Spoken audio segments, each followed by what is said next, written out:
Hey teachers, this video is reviewing a little bit about the options you have when you think about the different kinds of learning opportunities, asynchronous and synchronous, and talking about the differences. And when we consider each of those different modes, what we want to take advantage of, because they're very unique in many respects. Let's take a look. What is asynchronous learning? Well, one, it means things are occurring at different times. So you're posting a video for them to watch, and students on their own time and at their own pace are engaging with that kind of content. And it might not be a video. It could be a whole number of things. We'll look at that in a second. But they are accessing that content, the resources, activities, anytime from anywhere. They're in control of the time, the place, and the pace of their learning. And students are working independently to complete those assignments and tasks. The other thing I want to clarify is asynchronous learning could be on a classroom day. So you could have in a station rotation a video available to a small group that's rotating through your content, and they're watching that video that you've prepared ahead of time while you're running a teacher station. This could also be content that students that are at home for that day are engaging in, or perhaps even on a virtual Wednesday, the students are at home engaging in something asynchronous. It could be a discussion, it could be just about anything. Let's talk about what those things are. So what are some good asynchronous learning activities? Well, something where they're reading something that you've maybe curated some content, or perhaps it's a PDF, something you've placed in Schoology, and they're maybe, say, taking some notes, either in Google. They could be doing this collaboratively, and it could be something where they're doing some guided notes, where you've kind of helped them out by giving them some sentence starters to help them fill in the blank. Watching video-based instruction. My other video talked about doing flipped content and flipped video lesson, a 3-part flipped video lesson. This would be what we're talking about here, where they're watching some video-based instruction. Listening to podcasts, often overlooked, but podcasts are free and easy to link to, and sometimes it's fun just to listen to something and not have to watch it. Having a bunch of resources that you put together, so a Schoology folder filled with some content, some links to things, some websites related to a topic, perfect. Going down to the lower left, engaging in online discussions. So something where you've posted maybe a video, or you've posted something in Flipgrid, or you've posted an article for them to read, and they're using Schoology or something like Flipgrid to engage in some sort of discussion, whether it's through video or maybe it's just a text-based discussion. Practice and review. So you've posted something for them. It could be a Kahoot, it could be a Quizlet, where they're practicing on their own and applying some knowledge and getting better at something, improving their skill base. Research and explore, nothing really incredibly difficult there, just giving them an opportunity to research a topic, whether it's something you've assigned or something they're doing more of an eye search and they're looking on their own.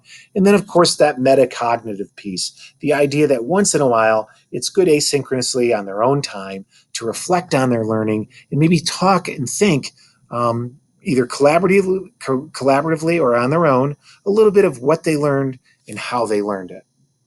Now let's switch over. Now that we have an understanding of asynchronous, kind of everyone's doing it at their own time, let's talk a little bit more about synchronous learning. So when we're video conferencing with students and we're live with them, or it could be, in a sense, synchronous could be in the classroom together. Usually we're talking about an online digital experience, but it's occurring at the same time, all right, and in the same place. So in the classroom with you or in a video conference session.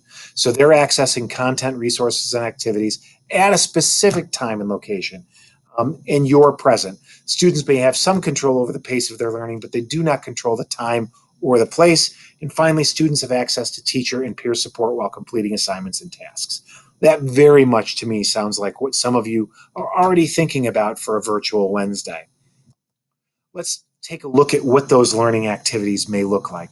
So this is an opportunity when you're in control and you're right there to foster and build those relationships with kids. So using Schoology conferences and putting them in some breakout rooms for them to work together and build community, and maybe something academic, but maybe also something just socially based or emotionally based to get them to connect and get to know each other, especially in the beginning of the year. The I do, we do, you do moment. So you are modeling something. You're saying, look, kids, I'm going to write an introduction to a persuasive essay. Then we're going to write one together. We're going to pick a different topic and write one together that has a thesis, that has an attention grabber. And then finally, I'm going to ask you to write one. And I'm going to sit right here and I'm going to be available, or I'm going to bounce in to your little group and or pull up your Google Doc and look at how you're doing. Differentiating instruction, perfect time to put them in groups. In this case, obviously, homogeneously. It could be heterogeneously, but homogeneously, maybe by level. And you kind of go room to room, and I'm talking about breakout rooms or the classroom, to connect with those small groups. Personalizing instruction, providing one-to-one. I'm going to remind you that when we video conference with kids, we don't have to do the entire class at once. We could schedule on a Wednesday smaller groups for shorter periods of time. So we could have a 15-minute conference with 4 kids where they're all meeting with me, and I'm going to look at each one of their body paragraphs to get a sense of how they did. Or you're going to look at each one of the word problems they practiced asynchronously on their own time, and they're bringing it to you for feedback. Down here, guided practice and application. So the idea that they can practice something, work on it with you present. I'll remind you that we have tools like Hapara where you can take a look and see what they're doing and if they're actually doing it. Facilitating real-time conversations. So obviously, I think of you who are those of you who are holding discussions about important historical moments or discussions about the relevancy of something related to your content, and you're holding that discussion and asking kids to chime in. Fostering collaboration between students, so creating some breakout rooms and assigning students to those rooms and letting them work independently. And then finally, real-time feedback on work in progress. So that idea that, again, you have the ability to be right there with them, connect and say, all right, James, I am pulling up your paper right now, or I want to talk to you about an assessment, or I want to do a side-by-side assessment with you. We're going to sit and I'm going to ask you some questions about what you know about some things that we've been studying and get a sense of where you are. Those are all perfect things for synchronous learning. Let me bring up something else. One of the other, I think, conundrums this year is what to do with our remote learners when they're not present in the classroom with us. Certainly, all of the asynchronous activities you saw are perfect for that. But I want to offer one more, and that's an offline choice board. Choice boards are nice. I like them because in this case, you can see I've got 9 boxes where I've created this actually came from Catlin Tucker. I think this one is about, this is one related to, I think it was phys ed. Sorry, my bad. Nonetheless, you can see that it gives the students some options. And I actually put a template in the resource kit for you to pull out that basically allows you to kind of fill in the blank on this. But the kids select some content from your class, they engage with it, they document it, they reflect it, and then they share it back to you. You could say, look, guys, during the course of the week, I want you to complete one of these. You can't do any one of them twice. So in the course of 9 or 10 weeks, they've got to do each and every one of these. And it's also a way to take us back 10 years when we talked about multiple intelligences to hit some of those kids that are the poets. They're the artists. They're the videographers. They're the techies. They have those. They're the active types, the athletic ones. Find a way to involve your content and provide a lens through one of those aspects, and we can hit those kids in something that they're good at, and yet at the same time ask them to engage in the learning. So there you go, a little bit about asynchronous and synchronous. I hope it's helpful. Reach out to me if you have any questions. This is a deep topic and something that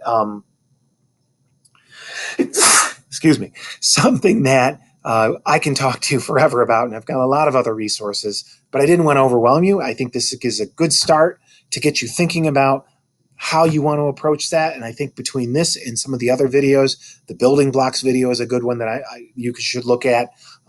This will help you think through the different kinds of options you have this year. Holler if you need something. Thanks for listening.